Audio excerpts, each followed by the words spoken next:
अस्सलाम वालेकुम वीवर्स ये जो मैंने स्लीव डिज़ाइन बनाया है, मैंने इस तरह की शर्ट के अंदर ऐसे लगाया है। आप इस तरह के सूट के अंदर भी डिज़ाइनिंग कर सकते हैं, ऑल ओवर के अंदर भी कर सकते हैं। प्लेन में मैंने टाइन डाई में किया है। और ये देखें जो मैंने इसके जिगजैग कट किए हैं, वो इस तरह से मैंने दामन में भी इसकी डिज़ाइनिंग की है। इसी तरह आप स्लीव्स में, दामन में, ट्राउज़र में इस तरह की डिज़ाइनिंग कर सकते हैं। ये एक आइडिया था आपके लिए। आप ये बच्चों की ड्रेसेस में भी इस तरह की डिज़ाइनिंग कर सकते हैं। ये एक मैंने 17 इंच लंबी पट्टी ली है, क्योंकि मुझे कुर्ता स्टाइल में स्लीव्स बनानी है, तो मुझे स्लीव्स बॉटम थोड़े से खुले चाहिए। और ये जो पट्टी है ये 1.5 इंच चौड़ी है। और 1.5 इंच चौड़ी पट्टी के ऊपर मैंने इस तरीके से कॉर्नर पर 1 इंच पर एक निशान लगाया और उसके साथ ही लाइन ड्रॉ कर दी। 1 इंच पर ये मैंने लाइन ड्रॉ करी है। और ये पट्टी जो है ये 1.5 इंच चौड़ी है। और इसके कॉर्नर पे मैंने इस तरह से इंची टेप रखा है। आप दोनों तरफ से हाफ इंच इस तरह से मार्क करके भी ये तिरछी लाइनें बना सकते हैं, मगर मैंने ये बहुत ही इजी तरीके से, ये देखें मैंने इंची टेप इस तरह से थोड़ा सा आड़ा करके इसके ऊपर रखा है। और नीचे वाली साइड पे नीचे वाला कॉर्नर मैच किया है, और ऊपर वाली साइड पर ऊपर का कॉर्नर से ऊपर का हिस्सा सेट किया है। यानी मैंने इंची टेप सेंटर में रखा है और दोनों तरफ इस तरह से लाइन ड्रॉ कर दी। आप भी इस तरह से तिरछा इंची टेप रखिएगा और इस तरह 2 लाइनें ड्रॉ कर दिएगा। और ये जो इंची टेप का साइज़ होता है ये बिल्कुल परफेक्ट होता है। ये बहुत ज़्यादा चौड़ा भी नहीं होता और बहुत ज़्यादा बारीक भी नहीं होता। इसका डिज़ाइन बिल्कुल सही बनता है। और ये देखें जो मैंने लाइन बनाई थी ना, बिल्कुल इसी के ऊपर मुझे ये फ्यूजिंग की फोल्डिंग करनी है। इसकी जितनी अच्छी आप फोल्डिंग करेंगे, बिल्कुल इक्वल फोल्डिंग करेंगे, उतनी ही अच्छी इसकी कटिंग होगी। इसकी जो सारी ट्रिक है वो इसी फोल्डिंग के अंदर है। अगर फोल्डिंग आप कम ज़्यादा कर देंगे, आगे पीछे हो रही होगी, तो फिर इतना नीट ये डिज़ाइन नहीं बनेगा। तो बस आपको यही एक एहतियात करनी है इसके अंदर, कटिंग के अंदर, कि आपको इसकी फोल्डिंग जो है बिल्कुल फिक्स करनी है। जो मैंने एक लाइन लगाई थी 1 इंच पर, उसी पर ये देखें मैं सारी फोल्डिंग कर रही हूँ। कहीं से भी कम ज़्यादा नहीं हो रहा। फ्यूजिंग जो है बिल्कुल भी कहीं से कम ज़्यादा नहीं हो रही, आगे पीछे नहीं हो रही, फिक्स इसके ऊपर फोल्ड हो रही है। इस तरह आप जितनी चाहे बड़ी पट्टी बना सकते हैं। मैंने ये स्लीव्स की काट के दिखा रही हूँ, मैंने इसी तरह दामन की भी काटी थी।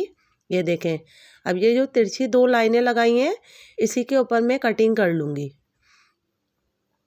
आप ये देखें, आपको देखकर भी अंदाज़ा होगा कि इसकी जो फोल्डिंग है वो बिल्कुल एक्यूरेट हुई है। और ये देखें, ये जो मैंने तिरछी 2 लाइनें लगाई थी, इसके ऊपर कटिंग कर ली। ये मैंने नॉर्मल साइज़ की जिगजैग बनाई है। अगर आपको ज़्यादा बड़ी बनानी है या शार्प बनानी है तो आप थोड़ा सा साइज़ बढ़ा दिएगा पट्टी का।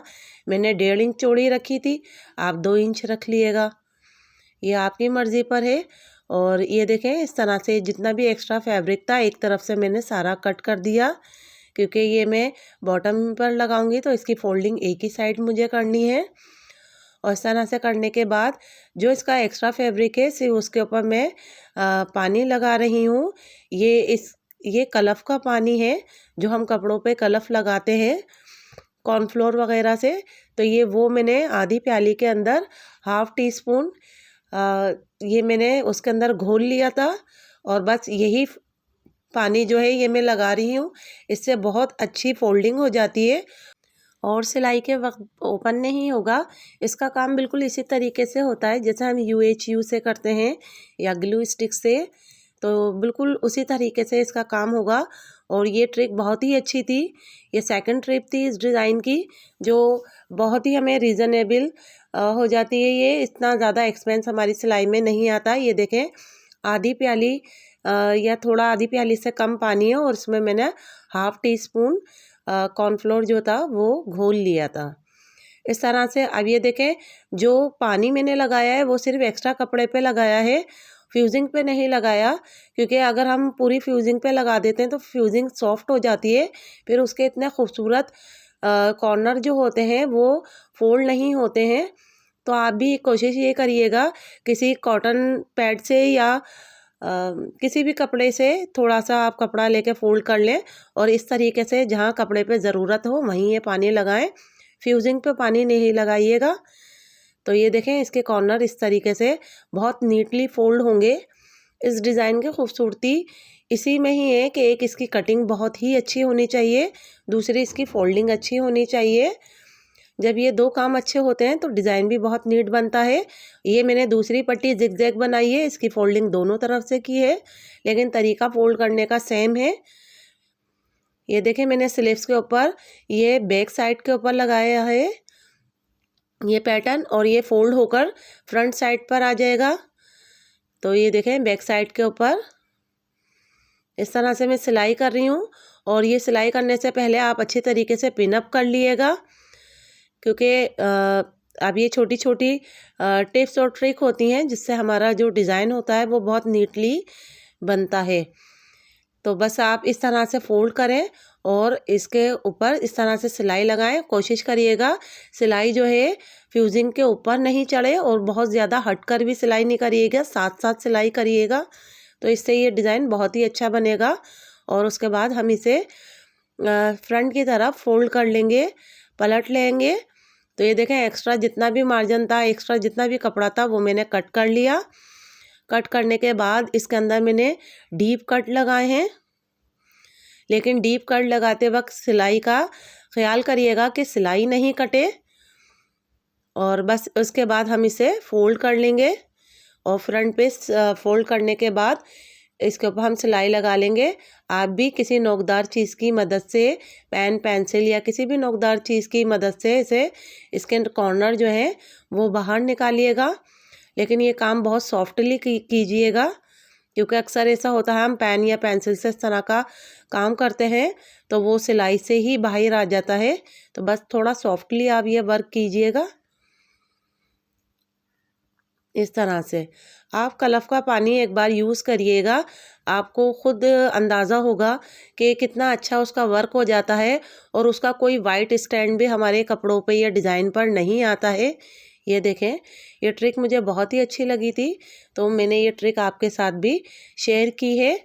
और ये देखें जिगजैग कितना इजीली और कितना नीटली इसके ऊपर बन गया है। तो आप इस जिगजैग के ऊपर और भी कुछ क्रिएटिविटी कर सकती हैं, जैसे एंकर थ्रेड की लाइंस लगा सकती हैं, गोटा पट्टी का काम कर सकती हैं, लेस वगैरह का भी कर सकती हैं जो बारीक हो, इस तरह की आप डिज़ाइनिंग कर सकती हैं। मगर मुझे ये थोड़ा सा ब्रांडेड और सिंपल लुक, रेडीमेड लुक देना था इस सूट में, तो इस वजह से मैंने सिर्फ इस तरह से दो कलर के कॉम्बिनेशन में ये डिज़ाइनिंग की है। आप मज़ीद इसमें क्रिएटिविटी कर सकती हैं जिस तरह से आपका सूट हो। ऑल ओवर में भी ये डिज़ाइन बहुत अच्छा लगता है, बच्चों की फ्रॉक वगैरह में भी ये डिज़ाइन बहुत ही अच्छा लगता है। ये देखें बस इसकी कटिंग की और इसकी फोल्डिंग की मेहनत है इस डिज़ाइन में। जितनी अच्छी आप कटिंग करेंगे, फोल्डिंग करेंगे, उतना ही नीट आपका डिज़ाइन बनेगा। ये देखें ये करने के बाद इसके बाद मैं ये 4 पिनटेक्स बनाऊंगी इसके अंदर आधे आधे इंच के गैप से।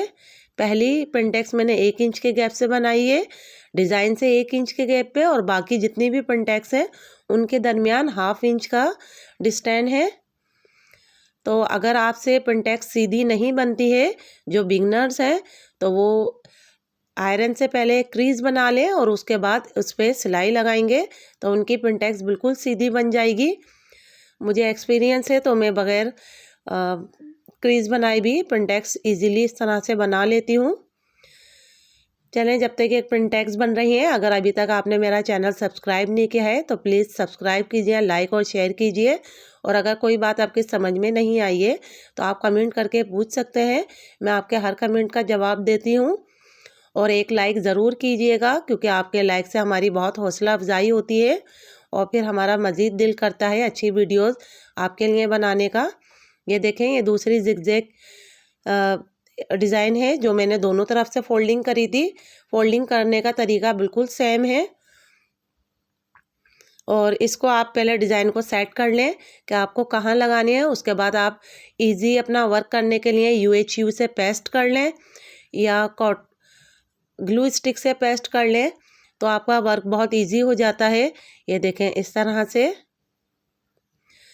या फिर अगर आपके पास ये UHU वगैरह नहीं है तो आप पिनअप कर सकते हैं। आप यहाँ पिनअप करके भी काम कर सकते हैं, कोई इतना बड़ा इशू नहीं है कि UHU लाजमी हो।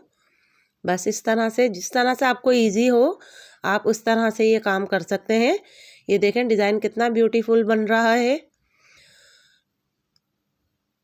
और ये इस तरह के बैंड वाले कुर्ते हो गए, ऑल ओवर डिज़ाइन के ऊपर भी आप कंट्रास्ट पट्टी इस तरह से लगाएं, बहुत अच्छा डिज़ाइन लगता है ये।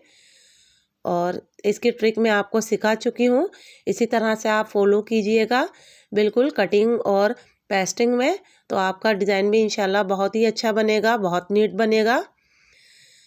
और अब हम दूसरी तरफ भी इसी तरह से सिलाई इसके ऊपर लगा लेंगे। और कलफ के पानी की जो ट्रिक है वो आप एक दफ़ा मेरे कहने से ज़रूर यूज़ करके देखिएगा कि ये ट्रिक यूज़फुल है या नहीं है। पहले ज़माने में जब डिज़ाइनिंग होती थी तो पेस्टिंग के लिए कलफ का पानी ही यूज़ करते थे, लेकिन हमारे वक्त में बहुत इजी हो जाता है, हम UHU वगैरह यूज़ करते हैं, मगर वो थोड़ा हमें कॉस्टली पड़ता है। और ये तो बहुत ही चीप पड़ जाएगा हमें, इसके अंदर बहुत ही अच्छा काम हो जाता है। अल्लाह हाफिज़।